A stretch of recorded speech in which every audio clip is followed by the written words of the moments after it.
प्यारे बच्चों नमस्ते। उम्मीद है कि आप लोग अच्छे और स्वस्थ होंगे। पढ़ाई जो है अच्छे से चल रहा होगा। क्लास 12th में हम हिंदी लेकर आए हैं गद्य खंड, जिसमें हम लोग पढ़ेंगे चैप्टर 13, जिसका नाम है बच्चों शिक्षा। और यह जो है आखिरी चैप्टर है शिक्षा। इसके बाद आप लोग बताइएगा कि हम कौन सा सब्जेक्ट का ऑब्जेक्टिव लेकर आए कमेंट में, ठीक है। जो आप लोग बताएंगे वही जो है हम वीडियो लेकर आएंगे। तो इस चैप्टर में जितने भी मस्त वीवीआई ऑब्जेक्टिव क्वेश्चन होगा उसी को हम लोग देखेंगे। अगर आप लोग चैनल पर नए होंगे तो चैनल को सब्सक्राइब कीजिए और वीडियो को शेयर कीजिए। अगर आप लोग पहली बार इस वीडियो को देख रहे हैं, जो है हम क्लास 12th में हिंदी प्लेलिस्ट बनाए होंगे, उसमें 1 से लेकर 13 तक आप लोग का जो है चैप्टर बाय चैप्टर का ऑब्जेक्टिव है। आप लोग उसको रिविजन कर सकते हैं, जिससे आप लोग को बिहार बोर्ड का तैयारी जो है अच्छे से हो जाएगा, ठीक है। तो चलते हैं क्वेश्चन की तरफ। क्वेश्चन नंबर 1 कह रहा है कि जे कृष्ण मूर्ति की इनमें से कौन सी रचना है, ठीक है। यानी जे कृष्ण मूर्ति की इनमें से कौन सी रचना आपको बताना है। ए रोज, बी बातचीत, सी संपूर्ण क्रांति और डी शिक्षा। तो बच्चों याद रखना ऑप्शन नंबर डी करेक्ट हो जाएगा, शिक्षा। देखिए क्वेश्चन नंबर 2, जे कृष्ण मूर्ति का जन्म कहाँ हुआ था। जो जे कृष्ण मूर्ति जी थे, इनका जन्म कहाँ हुआ था आपको बताना है। ए उत्तर प्रदेश, बी आंध्र प्रदेश, सी मध्य प्रदेश और डी कर्नाटक में। तो बच्चों याद रखना ऑप्शन नंबर बी करेक्ट हो जाएगा, आंध्र प्रदेश में। देखते हैं क्वेश्चन नंबर 3, माँ की मृत्यु के समय जे कृष्ण मूर्ति, जे कृष्ण, टाइपिंग में थोड़ा मिस्टेक हो गया बच्चों। माँ की मृत्यु के समय जे कृष्ण मूर्ति कितने वर्ष के थे। ए 10 वर्ष, बी 12 वर्ष, सी 15 वर्ष, डी 20 वर्ष। तो बच्चों याद रखना ऑप्शन नंबर 1 करेक्ट हो जाएगा, 10 वर्ष। क्वेश्चन नंबर 4, जे कृष्ण मूर्ति की शिक्षा कृति क्या है, ठीक है। जे कृष्ण मूर्ति जी हैं, इनकी शिक्षा जो है कृति क्या है। ए संभाषण, बी निबंध, सी संस्मरण और डी एकांकी। तो बच्चों 4 के आंसर हो जाएगा ऑप्शन नंबर 1 करेक्ट, संभाषण, ठीक है, संभाषण। क्वेश्चन नंबर 5, मेधा कहाँ नहीं हो सकती है। मेधा कहाँ नहीं हो सकती है। ए जहाँ स्वतंत्रता हो, बी जहाँ भय हो, सी जहाँ अनुशासनहीनता हो और सी इनमें से कोई नहीं। बच्चों 5 के आंसर हो जाएगा ऑप्शन नंबर बी करेक्ट, जहाँ भय हो। चलिए देखते हैं क्वेश्चन नंबर 6, लेखक के अनुसार कुछ परीक्षाएं उत्तीर्ण कर लेने से कहीं ज्यादा कठिन क्या है। लेखक के अनुसार कुछ परीक्षाएं उत्तीर्ण कर लेने से कहीं ज्यादा कठिन क्या है। ए जीवन में उन्नति करना, बी जीवन खुशी पूर्वक व्यतीत करना, सी जीवन को समझना और डी इनमें से कोई नहीं। तो बच्चों 6 का आंसर हो जाएगा ऑप्शन नंबर सी करेक्ट, जीवन को समझना। ये देखिए क्वेश्चन नंबर 7, लेखक के अनुसार सच्ची शिक्षा हमें क्या देती है। इन लेखक के अनुसार हमको बताना है कि सच्ची जो शिक्षा है हमें क्या देती है। ए रोजगार, बी प्रसिद्धि, सी व्यापकता और डी इनमें से कोई नहीं। बच्चों तो 7 के आंसर हो जाएगा ऑप्शन नंबर सी करेक्ट, व्यापकता। ये देखते हैं क्वेश्चन नंबर 8, बचपन में किस वातावरण में रहना आवश्यक है। यानी बचपन में हमको किस वातावरण में रहना चाहिए। ए स्वतंत्र, बी अनुशासित, सी दायित्वपूर्ण और डी इनमें से कोई नहीं। बताइए बच्चों करेक्ट 8 का आंसर क्या होगा। ऑप्शन नंबर 1 करेक्ट हो जाएगा बच्चों, स्वतंत्र। क्वेश्चन नंबर 9, जिंदगी का अर्थ क्या है।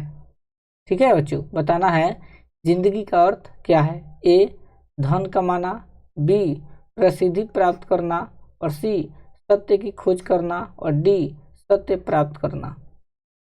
तो बच्चों 9 का आंसर हो जाएगा ऑप्शन नंबर सी करेक्ट, सत्य की खोज करना।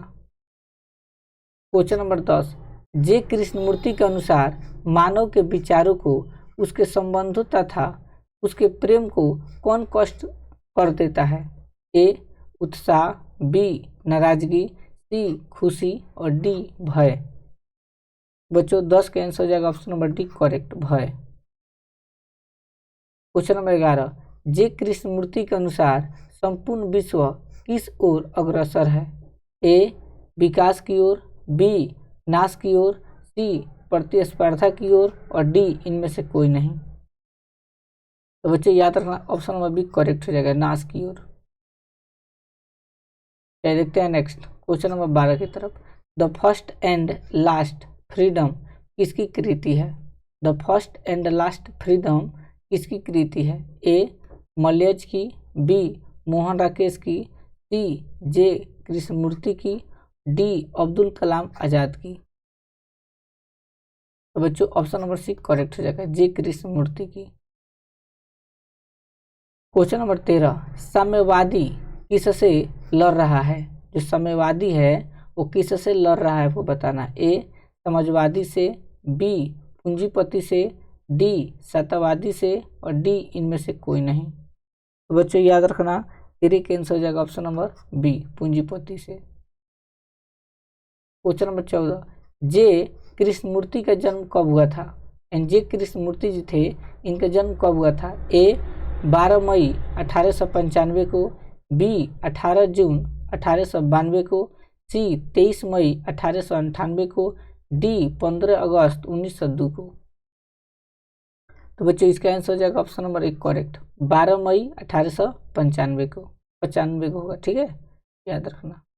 ये देखते हैं next question number 16, the first and last freedom किसकी कृति है? ए अब्दुल कलाम आजाद, बी पधाबी सितार मैया और सी जे कृष्णमूर्ति और डी जाबिर हुसैन। बच्चों इसका भी आंसर हो जाएगा ऑप्शन नंबर सी जे कृष्णमूर्ति। ये सेम टू सेम क्वेश्चन हो गया। ठीक है, 17 नंबर देखिए, जे कृष्णमूर्ति के संबंध में कौन सा तथ्य सही है? ए वे प्राय लिखते थे, बी वे उपन्यासकार थे, सी वे प्रसिद्ध नाटककार थे, डी वे प्राय बोलते थे, संभाषण करते थे। बताइए बच्चों 17 का आंसर क्या होगा? तो ऑप्शन नंबर डी करेक्ट हो जाएगा, वे प्राय बोलते थे, संभाषण करते थे। क्वेश्चन नंबर 18, शिक्षा पाठ के रचयिता कौन है?